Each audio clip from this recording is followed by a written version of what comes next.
शनिवार होता है। और आज का जो विषय है वो है क्या बोलते हैं, सर्दी जो बहुत हो जाती है। सर्दी होने के बाद क्या हो जाता है, अगर बहुत दिन तक लग जाए सर्दी और फेफड़ा तक पहुंच जाए तो निमोनिया हो जाता है। क्या हो जाता है, निमोनिया होता है कि नहीं। तो निमोनिया के बारे में जानकारी और उससे बचने का उपाय, यही है आज का विषय। तो बच्चे बारी बारी से आएंगे, आइए चलिए बोलिए बोलिए। तो ये निमोनिया क्यों होता है, बोलिए निमोनिया क्यों होता है, बोलिए कौन बताए। जब सर्दी फेफड़ा में चल जाता है तो। बिल्कुल सही जवाब, ताली बजाइए। जब सर्दी फेफड़ा तक पहुंच जाता है तो इसका लक्षण क्या है, निमोनिया का लक्षण क्या है, कौन बोलेगा निमोनिया का लक्षण। निमोनिया का लक्षण बोलिए, नहीं बोल पाइएगा, चलिए। निमोनिया का लक्षण सर रहिएगा, निमोनिया का लक्षण यही है कि सर्दी खांसी के साथ बुखार, सर्दी खांसी के साथ बुखार। आखिर ये सर्दी वहां तक क्यों पहुंच जाती है, ये सर्दी हमें क्यों लग जाती है। बिल्कुल लगेगी, क्योंकि अभी मौसम चेंज भी हो रहा है और हम लोग असावधान रहते हैं ना, तो ठंडा लग जाता है। और भींगा कपड़ा वगैरह पहने रहे, ढंग से पोछे नहीं, उसके चलते भी ठंडा लगता है। और वैसा भोजन नहीं करते, विटामिन सी वाला, विटामिन सी आंवला वगैरह है, उसमें बहुत ज्यादा विटामिन होता है, उसको भी हम लोग नहीं खाते हैं। उससे भी शरीर कमजोर होता है और सर्दी लगती है। तो और सर्दी लगी, सर्दी खांसी समझ के छोड़ देते हैं, छोटे बच्चों को अक्सर परेशान करता है। तो फिर वो निमोनिया हो जाता है, फेफड़ा में चला जाता है कफ, और फेफड़ा में जो लंग्स है वो लंग्स में फंस जाता है कफ, जाके सांस लेने में लंबी लंबी सांस चलने लगती है और फीवर हो जाता है। और याद रखना, ये जानलेवा भी है। अगर इसका सही समय पर इलाज नहीं हुआ तो ये क्या है, जानलेवा, मृत्यु तक हो जाती है। तो इसके लिए हमें क्या करना है, अभी मौसम परिवर्तन हो रहा है तो गर्म कपड़ा पहनना है। ये नहीं कि कपड़ा छोड़ के ऐसे विद्यालय आगे, नहीं, एकदम लेके आइए। धूप में है तो ठीक है, ऐसे भी चलेगा, लेकिन क्लासरूम में जाएंगे तो उसको हम पहन के रखेंगे। यानी थोड़ा सा भी असावधानी नहीं, बहुत ठंडा पानी नहीं पिएंगे, ठंडा चीज नहीं खाएंगे, नॉर्मल पानी पिएंगे, बहुत ठंडा पानी से स्नान भी नहीं करेंगे, समझ में है ना। रात में ढंग से हम ओढ़ के सोएंगे तो और अच्छा भोजन करेंगे, बासी दूषित भोजन नहीं करेंगे। अगर निमोनिया हो जाए तो डॉक्टर के पास तुरंत जाना चाहिए, देरी नहीं करना चाहिए। देरी करने पर डॉक्टर कहेंगे आप खुद देर से आए, हम आपके बच्चों को नहीं बचा सकेंगे। ऐसी घटना होती है और इससे बच्चों की जान जाती है, तो डॉक्टर के पास जरूर जाना चाहिए। सर आप निमोनिया के बारे में 2 शब्द बोल दीजिए, फेफड़ा वाला, इसीलिए आपको रोकेगा।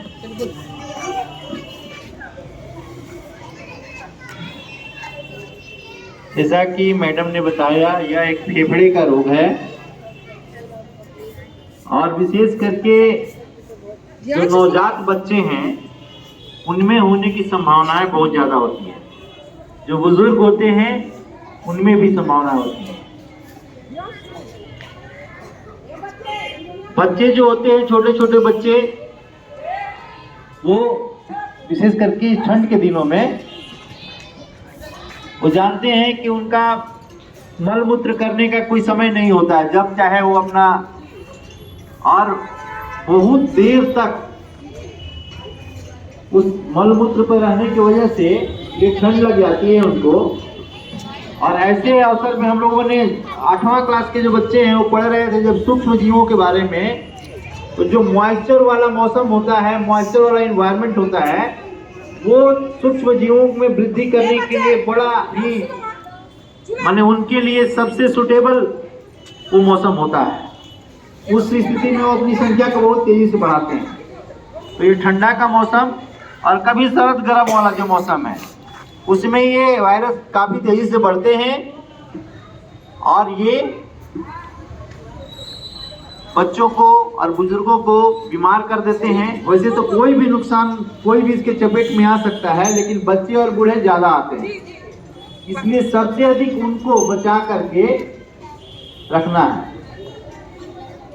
विशेष करके ये छोटे छोटे बच्चे हैं, उनको बिस्तर जो गीला कर देते हैं, उनसे उनको ध्यान रखना है, जो उनको देखभाल करने वाले लोग हैं, कि उनको ज़्यादा देर तक उस स्थिति में न रहने दें। डायपर्स वगैरह उसका यूज करें ताकि वो बच्चे भीगे नहीं। सामान्य रूप से बिछौना नहीं भीगे, उसके लिए क्या करते हैं लोग, तो नीचे पॉलीथीन लगा देते हैं, चमकी लगा देते हैं। और छोटा बच्चा जब पेशाब करता है तो वो बढ़ करके उसके छाती के नीचे चला जाता है या पीठ के नीचे चला जाता है, जो बड़ा सा जो उसके लिए वो एकदम पानी में सोया हुआ रहता है। थोड़ी देर के बाद पानी जब उसको परेशान करता है तो उसको चर्म रोग भी हो सकता है, और साथ ही साथ ये तो हो ही जाना है। तो इसलिए बच्चों को ज़्यादा से ज़्यादा गर्म कपड़े पहना करके रखें, और देखें कि यदि भीग गया है तो तुरंत कपड़े, भीगे हुए कपड़ा को बदलें। बस यही बात है, ध्यान रखना है। और एक बार यदि छोटा बच्चा फंस गया इसके चक्कर में तो अगले 10 से 15 साल तक वो परेशान करते रहता है, लगातार बार बार ये परेशानी होगी, बार बार वो बीमार पड़ेगा। 5 साल तक तो एकदम गार्जियन को तबाह करके रख देगा। रात में 12 बजे लगेगा, छाती उसका लगा, पंजरी उसको मारने लगेगा। पंजरी मारना, हाँ पंजरी मारना तुम लोग सुनती होगी, लगेगा एकदम धक धक धक, पंजरी मारता है, पंजरी मारने लगा। मतलब उसको सांस लेने में दिक्कत होती है। सबसे बड़ी बात है कि सांस लेने में दिक्कत होती है। ये बच्चे और फिर आगे चल करके ये जो है ना, वो अस्थमा का भी कारण बन जाता है, सांस छोड़ने में भी दिक्कत होने लगती है। तो ये चीज है, बच्चों को इससे बचा करके रखना है। ये मौसम है, इस पर इसकी बात होनी चाहिए। हेल्दी खाइए, कुरकुरे टकाटक तो मत खाइए, क्योंकि वो जंक फूड है, वो आपको परेशान, आपको हेल्थी नहीं बनाएगा। आपको थोड़ा देर के लिए जीभ का सुख दे देगा, लेकिन फाइनली आपके शरीर को बहुत नुकसान पहुंचाएगा। विद्यालय को, पर्यावरण को तो नुकसान पहुंचा ही रहा है, आपको ज्यादा नुकसान पहुंचाएगा। आपका पैसा खर्च कर रहा है, उसमें रसगुल्ला एक तो खा लीजिए जो मिल रहा है, ठीक ना, एक सेब खरीद के खा लीजिए, वो ज्यादा बढ़िया है, लेकिन टकाटक कुरकुरे नहीं खाइए। ये बार बार हम आपसे कह रहे हैं, क्योंकि ये आपको परेशान करेगा। धन्यवाद। बहुत बहुत धन्यवाद सर को। 0 से लेकर 15 साल तक के बच्चे और 50 से ऊपर के जो लोग हैं, उनको इससे ज्यादा बचना चाहिए। तो हम लोग तो 15 साल तक के यहाँ तो विद्यालय में सभी है कि नहीं, क्योंकि उनको ज्यादा पकड़ने की उम्मीद होती है निमोनिया। 15 साल तक पक्का, उसके बाद थोड़ा सा शरीर मजबूत भी हो जाता है, लेकिन पकड़ने की संभावना है। और जब हम 50 से ऊपर चले जाते हैं तो शरीर कमजोर हो जाता है, ठीक, तो वहां भी हमको बचना चाहिए। तो बचना चाहिए ना, तो सर और हम लोग जो बताए तो पालन करना चाहिए ना, कैसे हम अपने को बचा सकते हैं। ठीक है, चलिए अब क्लास सभा समाप्त करो।